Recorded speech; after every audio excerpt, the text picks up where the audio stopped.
मन में दुख आएगा। और अगर वो हमको दे दे और हम वापस नहीं कर पाया, तब उनकी मन में दुख आएगा।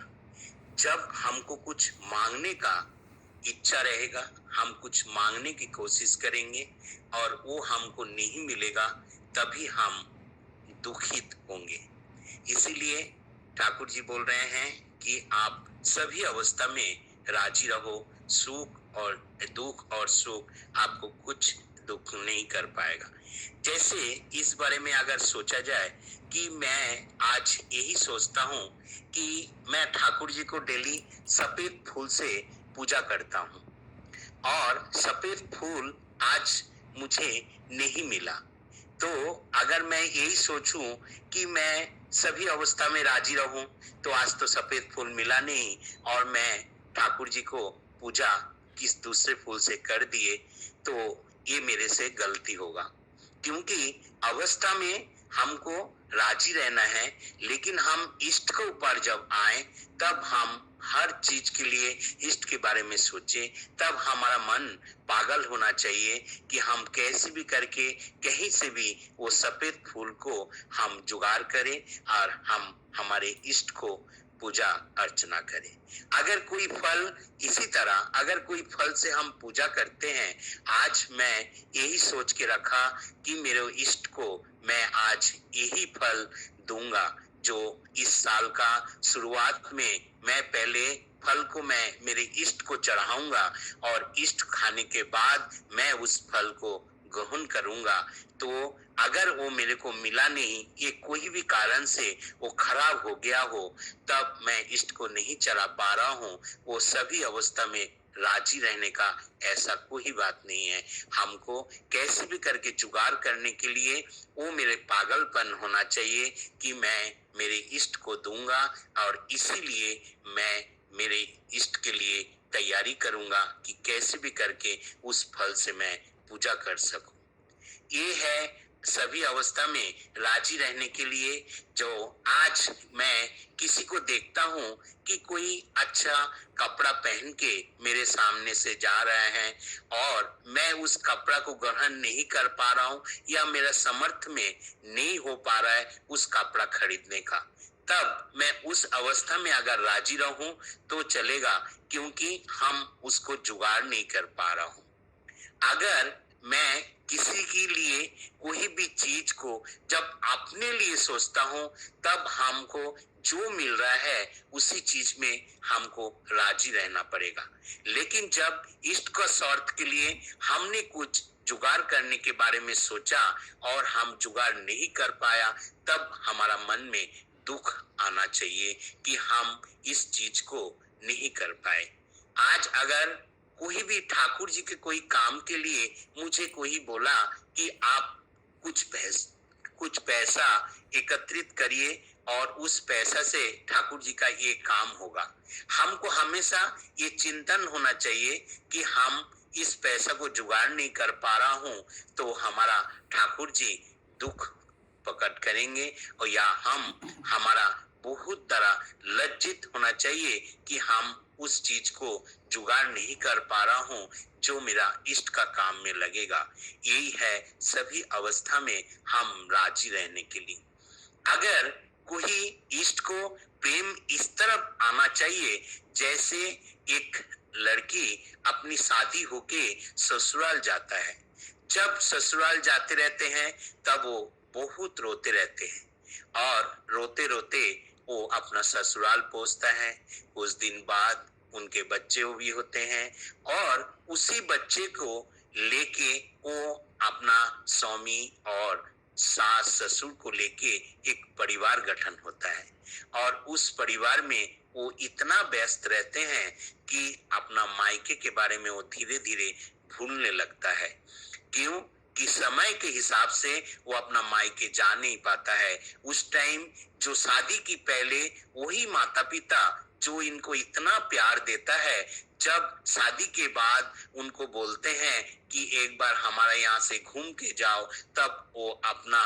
काम का बारे में बोलते हैं, नहीं मम्मी अब मैं जा नहीं सकता क्योंकि मेरे बच्चा मेरे सामने परीक्षा है, ये कारण है, मेरे हस्बैंड को यहाँ ऐसे जाना है, तो मेरे सास ससुर को देखना है, उन लोग अभी खुद खाना बना नहीं सकता, मैं खुद खाना बना के उनको देता हूँ। इतना जो प्यार इन्होंने अपने माता पिता का बारे बोलते हैं कि हमारा ससुराल में ये सब काम की वजह से अभी मैं जा नहीं सकता। हमारे इष्ट के लिए भी हमको पागलपन इतना ही होना चाहिए कि जिस ढंग से धीरे धीरे हम हमारे ससुराल के लिए, जिससे हम कितनी व्यतीत होते रहते हैं, कितना चिंतित रहते हैं कि कैसे उनकी उन्नति होगा, ऐसे ही हम हमारे इष्ट को लेके भी इसी तरह ही सोचना है कि हम किस ढंग से हमारा इष्ट को सेवा हम करें,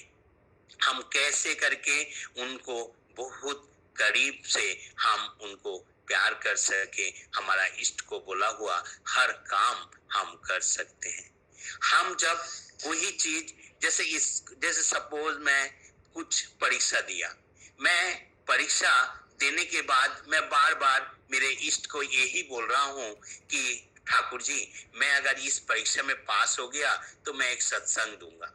मैं आपको भोग चढ़ाऊंगा। ये हमारी अभ्यंतरीण इच्छा है। जब हमारी अभ्यंतरीण इच्छा इष्ट को इच्छा के विरुद्ध कोई काम करता है तभी हमारा मंगल अमंगल होने लगता है, क्योंकि हो सके मैं उस परीक्षा में पास करके या जिस काम के लिए मैं मानद ठाकुर जी के सामने मांग रहा हूँ वो मेरी उन्नति का नहीं है, क्योंकि ठाकुर जी अच्छे से जानता है मेरा उन्नति कहाँ से होगा। इसीलिए उन्होंने हमेशा मेरे बारे में उन्होंने सोचते रहते हैं। मैं जब भी नहीं सोचता हूँ मेरे इष्ट के बारे में, लेकिन ठाकुर जी हमेशा मेरे इष्ट के बारे में सोचते रहते हैं।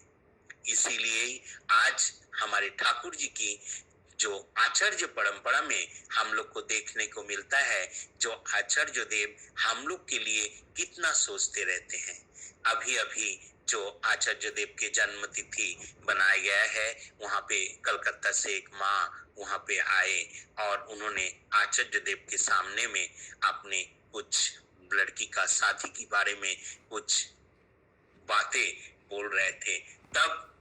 आचार्य देव एक ही बात बोले कि आप अपने बारे में जितनी अच्छा से सोचते रहते हो, लड़की के बारे में, शादी के बारे में जितने सोचते रहते हो, उतना ही आप इष्ट के बारे में सोचिए और इष्ट को लेके चलिए। देखिए आपको अपना परिवार के बारे में इतना नहीं सोचना पड़ेगा, क्योंकि अगर जब अपने परिवार के बारे में और अपने बारे में ज्यादा सोचने लगोगे, वहीं से ही दुख आपको शुरू होगा, क्योंकि वो जब पूर्ण नहीं होगा तब आपको दुख आएगा। आप अगर सभी चीज ठाकुर जी के ऊपर न्यस्त कर देंगे कि ठाकुर जी जिससे हमारी मंगल है वही आप कीजिए, अगर हमारे मंगल जिसमें होगा वही आप हमेशा देखते रहिए, तो उसी से ही हमको हमेशा हमारी उन्नति होते रहेगा कि हम हमारे परिवार के बारे में नहीं सोच के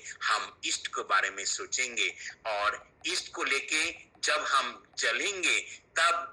हमारा कोई भी दुख हमारा आएगा नहीं, क्योंकि हम सोचते हैं कि ठाकुर जी हमारे नहीं सोते, वो हमेशा मेरी उन्नति के बारे में ही सोचते रहते हैं। इसलिए ठाकुर जी बोले हैं आप सत्संग का आश्रय ग्रहण कीजिए, सतनाम मनन कीजिए। मैं निश्चय करके बोलता हूँ आपकी उन्नति के लिए और आपको सोचना नहीं पड़ेगा। अगर मेरी उन्नति के लिए मेरे ठाकुर जी हैं तो हम हमेशा हमारे ठाकुर जी को ऊपर न्यस्त हो जाएंगे कि हमारे ठाकुर जी को कैसे ये काम होगा, और ठाकुर जी जो जो काम हमको बोले हैं उस काम को हम कैसे कर लेंगे। यही हमारा हमेशा सोचना होना चाहिए। जब हम हमारे इष्ट के बारे में सोचते रहेंगे तब हमको दूसरा और कोई भी तकलीफ नहीं होगा। हम हमारे इष्ट को लेके हमेशा चलेंगे। जब हम कोई भी चीज के बारे में ऐसे सोचते रहते हैं कि ये मेरा है, ये मैं हूँ, मैं इसको किया हूँ, तभी वहीं से दुख शुरू होता है। हम जब इस चीज को जब दूसरे के ऊपर डालेंगे, ये मेरा इष्ट का काम है, ये मेरे इष्ट को लेके चल रहा है, इसलिए मैं इनको प्यार करूंगा। जो इष्ट को लेके चलेगा वही मेरी प्यारा होगा और वही मेरे हमेशा मैं उनको प्यार करते रहूंगा, क्योंकि वो मेरे इष्ट को लेके चल रहा है और मेरे ठाकुर जी हमेशा मेरे साथ में है। यही बोल के जब मैं जब ठाकुर जी की हर एक काम में मैं कूद के आगे निकल जाऊंगा, तब मेरे और कोई उन्नति कोई रोक नहीं सकता। मेरी उन्नति के लिए मेरे को सोचना नहीं है, वो मेरे ठाकुर जी सोचेगा। जब मैं सोचने जाऊंगा तभी मेरी दुख मेरे पास आएगा, और जब ठाकुर जी मेरी उन्नति के बारे में सोचेंगे तब मेरे को कोई भी रोक नहीं सकता। ये हमेशा हम लोग को हर जगह में देखने को मिला है। जैसे अभी ये दुख और सुख की जो इतनी सारी एपिसोड चला और उसमें जो हम लोग को देखने को मिला है कि बहुत सारे बातें हम लोग को सुन सके और हम लोग यही पाए कि कैसे भी करके हम हमारे ठाकुर जी को सेवा करें, जिससे हमको कोई हमारा उन्नति के लिए और सोचना नहीं पड़ेगा। एक जगह में ऐसे ही लगता है कि जो भक्त अपना व्यथा का बारे में ठाकुर जी को नहीं बोलता है, लेकिन अपना दुख दर्द का बारे में हमेशा ठाकुर जी को चलते रहते हैं, वही एक बात ठाकुर जी को इष्ट पसंद में लिखा हुआ है बांग्ला में, दुख व्यथा সবই প্রভু তোমার যে দান তাইতে বুঝি তাতের চুমোয় অবশ করে प्राण। ठाकुर जी ये बात जो इष्ट पसंद में से बरदा बोले हैं, इसी में তুমি যদি বোঝো ভালো যত পারো দুঃখ ঢালো ব্যথার পরশে ভরো দিয়া হিয়া আমার ওই ভালোবাসিও। जो जितने भी हमारा दुख आए, हमारा कितने भी कष्ट हो, हम हमेशा मेरे ठाकुर जी को ही प्यार करूंगा और मैं मेरे ठाकुर जी को लेके ही चलूंगा। ये मेरे हमेशा यही होना चाहिए कि हम कोई भी कारण के लिए मैं मेरे ठाकुर जी को कुछ भी नहीं होने दूं।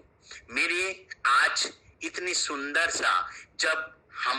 कोई भी चीज का जैसे बोल रहे थे, मैं परीक्षा के लिए मानत मांगता हूँ और उस परीक्षा में मैं पास हो जाता हूँ मानत मांगने के बाद, तो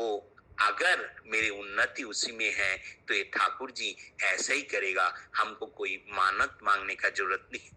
मैं अगर इष्ट को लेके चलेंगे तो हमारा इष्ट हमको हमेशा यही चीज को लेके हमको आगे बढ़ा देगा कि हम किस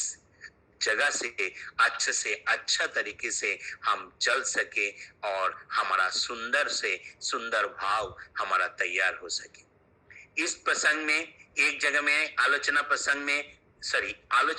में ठाकुर जी एक जगह बोल रहे हैं, जैसे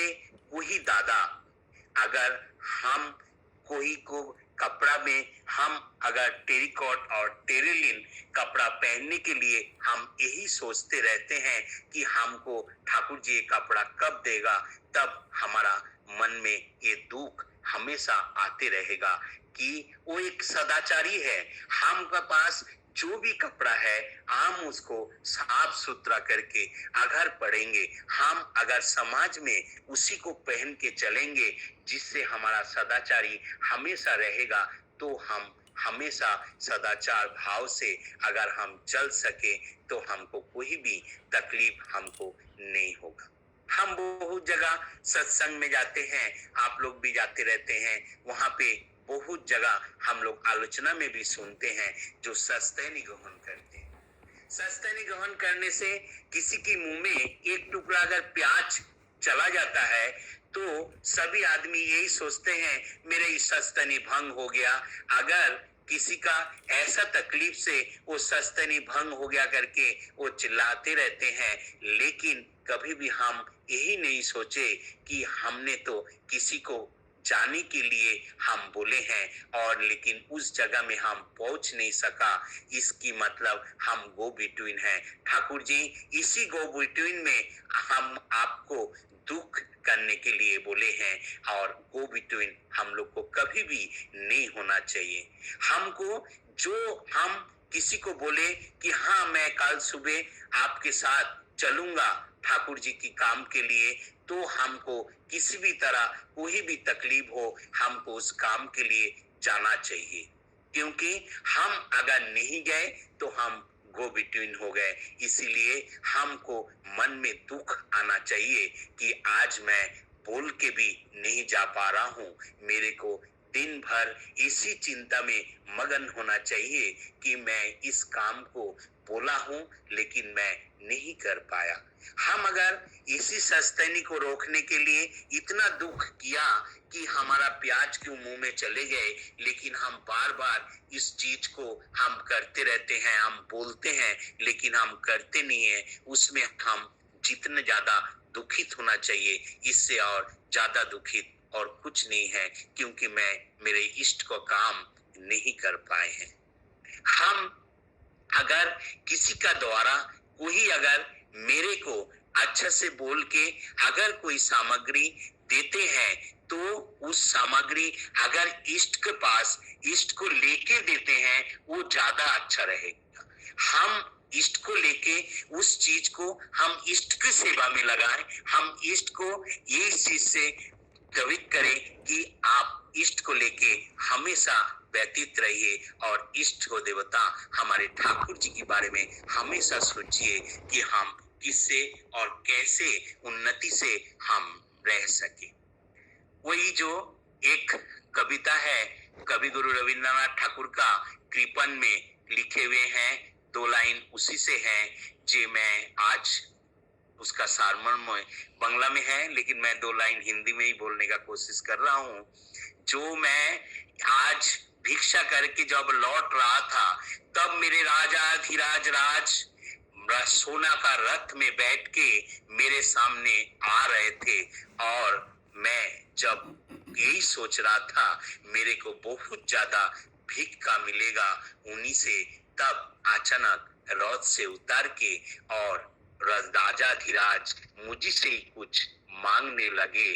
तब मैं ये सोच रहा हूँ कि मेरे राजा धीराज क्यों आज मेरे से मांग रहा है। तब यही बात है कि मेरी उन्नति के लिए अगर मेरे राजा धीराज कुछ मांग रहा है तो ये मेरा ही उन्नति है। उस टाइम कुछ भी दुख पकड़ हमारा होना नहीं चाहिए और हम हमेशा मेरे राजा धीराज का किस्से और हम और उनको काम और हम हमेशा उनको लेके कैसे चल सके यही हमको सोचना है। यही बोल के मैं अपना वाणी को विराम दूंगा। समय हो गया है और सभी को रानंदित जय गुरु, सभी की मंगल कामना करते हैं। प्रिय परम की रातुल चरण में आज जो भोगरादि व्यवस्था किए हुए हैं, जिनकी जो उद्देश्य है ये मेरी प्रिय परम सभी के उद्देश्य देख के अपना समझ के जो भी उनको वरदान